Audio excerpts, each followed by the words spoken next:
Icon, wapinda ronke commander ndini commander inzwa story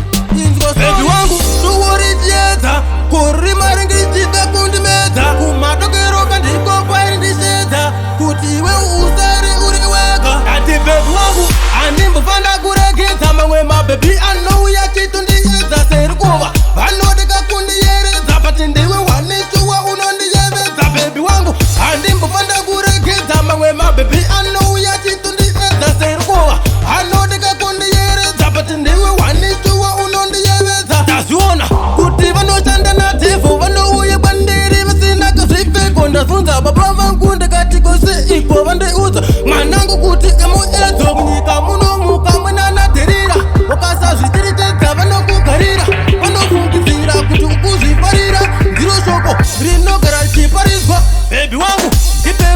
ndipe rudo zvatavabaya moyo kani nepfumo ndazviona vanofunga zvisina maturo kuno kuti yedza rimanda ribve kuno bebi wangu handimbofanda kuregedza mamwe mabhebi anouya chitondiyedza seri kuva vanodeka kundiyeredza pati ndiwe wanishuwa unondiyevedza bebi wangu handimbofanda kuregedza mamwe mabhebi anouya chitondiyedza seri kuva vanodeka kundiyeredza pati ndiwe wanishuwa unondiyevedza rima racho 200 rinokuyevedza wakaita zvekutamba rinokuyendisa ramangwana nevanhu zvinokusekesa ukafunga shuwa kazvokuchemedza unomu